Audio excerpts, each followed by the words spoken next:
आज आपके सामने एक वीडियो में पेश कर रही हूँ और आप लोग ध्यान से समझना और सुनना ज़रूर मेरी वीडियो में।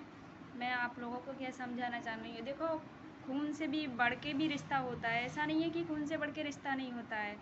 मेरे लिए मैं अपनी कहानी बता रही हूँ। मैं ऐसे ही थोड़ी सी घर में मेरे पति के साथ में थोड़ा सा लड़ाई झगड़ा हो गया था, तो मैं जिद में है ना काम करने बाहर चली गई थी। काम करने गुजरात गई थी, काम करके वहाँ से ऐसे ही अकेले पड़ गई थी, बिल्कुल अकेले। तो एक भाई मुझे मिला, वो है राजस्थान का, जो कि वो मुझे अपनी बहन की तरह ही समझता है, अपनी बहन से भी ज़्यादा ही समझता है मुझे वो। उसने मेरा, जब तक मैं वहाँ पे रही, उसने मेरा हर पल साथ दिया। 1 महीने में ऐसा हो गया है जैसे वो मेरा बिल्कुल, जैसे मेरी माँ ने ही मुझे एक भाई के रूप में उसे मेरे साथ देने के लिए भेज दिया था। और मुझे उसका साथ इतना अच्छा लगा था। और मैं उससे थोड़े बहुत दिन, जब मैं वहाँ से चली आई काम करके, तो उसने मुझे बात भी की, दीदी मेरे साथ में मेरे घर पे आना ज़रूर। मैंने कहा हाँ भैया, ज़रूर आऊँगी, मैं बिल्कुल आऊँगी, क्यों नहीं आऊँगी। जब तू मुझे बहन मानता है तो भी मेरा सगा भाई जैसा ही है, और मैं कभी तेरा साथ नहीं छोड़ूंगी। जब तू मुझे याद करेगा ना, तब ज़रूर मैं आऊँगी। लेकिन मेरी मजबूरी थी कि मैं उसके साथ में, अभी उसने मुझे मैसेज किया कि दीदी भैया मुझे राखी बांधने नहीं आओगी। और मैं गुजरात में थी, काम करने के लिए गुजरात आई थी अपने पति के साथ में। और मेरा पति थोड़ा शक के टाइप में है, इसीलिए मैं उससे बात नहीं करती हूँ, क्योंकि अब पति का भी समझना पड़ता है, और दिल से किसी के साथ में रिश्ता निभाया है तो उस रिश्ते को भी समझना पड़ता है। लेकिन मैं मजबूर की खातिर मैं उसके साथ में बात भी नहीं कर पाती, और वो मुझे बहुत याद करता है, क्योंकि उसने मुझे साथ भी दिया। और ऐसे भाई, कितने भाई होंगे ऐसे जो अपनी बहन की तरह समझते हैं। और ऐसे भाई सब किसी को दे भगवान, सब किसी को दे जो खून से बेहतर समझते हैं। भाई, इतने प्यारे भाई सब किसी को दे। मैं उसको राखी बांधने नहीं पहुंची, उसने मुझे कितनी बार कॉल किया, मगर मैंने कॉल का भी रिप्लाई नहीं किया। मुझे अभी मैंने देखा तो मुझे इतना दर्द हुआ, हद से ज़्यादा। मैं समझ रही हूँ कि कैसे करके मैं उससे बात कर लूँ।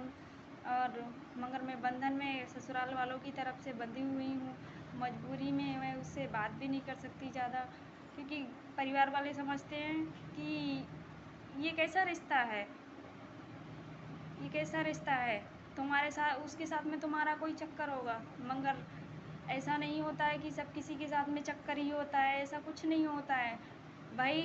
औरत, लड़की या औरत शादी से पहले कुछ भी किया हो उसने या ना किया हो, लेकिन शादी के बाद में है ना, कितनी गलत से गलत लड़की हो ना, तो वो भी अपना परिवार लेके ही चलती है।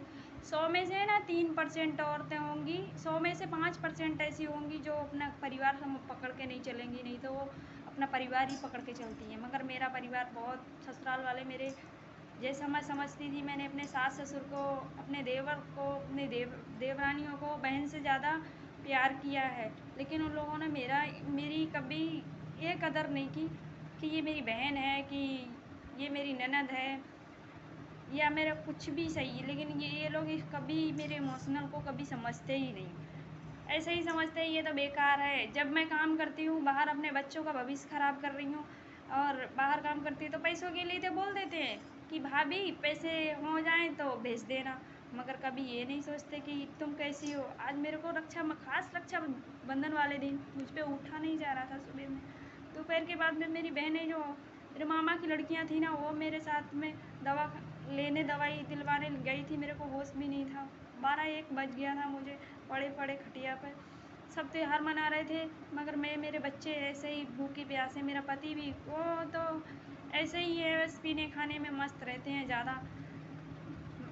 फिर भी हमारे बच्चों को कौन ध्यान रखता है। एक माँ ही होती है जो घर में क्या करना चाहिए क्या नहीं करना चाहिए, वो सब माँ को देखना पड़ता है, सबको नहीं देखना पड़ता है।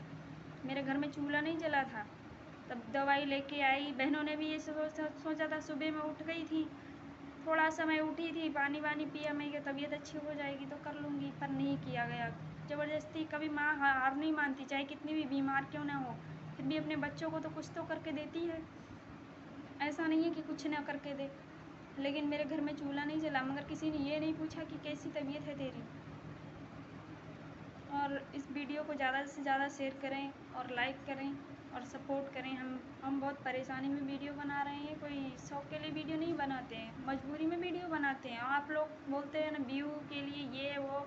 देखो एक बहन है, उसका क्या नाम है, प्रियंका चौहान, बेचारी घर में बिना मुसीबत के कोई अपने घर का इमोशनल वीडियो में शेयर करेगा क्या? अपनी बेइज्जती करवाएगा क्या? आप लोग ये समझते हैं कि कोई भी कहीं कोई व्यू के लिए कर रहा है, ये सब व्यू के लिए नहीं। बिल्कुल घर में बिल्कुल जलन होती है, ऐसा बात की परेशानी होती है, तभी आग बाहर निकलता है इंसान, जो अपनी बोली भाषा के ज़रिए निकालता है। वैसे कोई अपनी मजाक बनवाने के लिए आपके सामने कोई अपने घर की परिस्थिति शेयर नहीं करेगा। मगर आप लोग हो ना, कहीं किसी के बहाने गंदे कमेंट कि ऐसा वैसा, ये सब क्या है पता है? औरत का दिल जब कोई दर्द नहीं समझता है ना, तो उसमें ऐसा लगता है कि किसको कहूँ जाके मैं, जब कोई समझने ही वाला नहीं होता है उसकी। आई समझ में? आप लोग तो मुंह उठा के कमेंट कर दिया, तुम्हें ये क्यों? उसके दिल से पूछो, उसने अपने बहन भाइयों के लिए कितना कुछ किया। जब वो उसके साथ में ऐसा हो रहा हो तभी तो उसने बोला है ऐसा, कभी बोली है वो?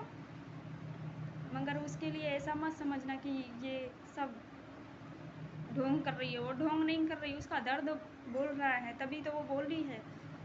मेरी वीडियो के लिए लाइक कीजिए, शेयर कीजिए, सपोर्ट कीजिए। सभी से मेरी हाथ जोड़ के रिक्वेस्ट है।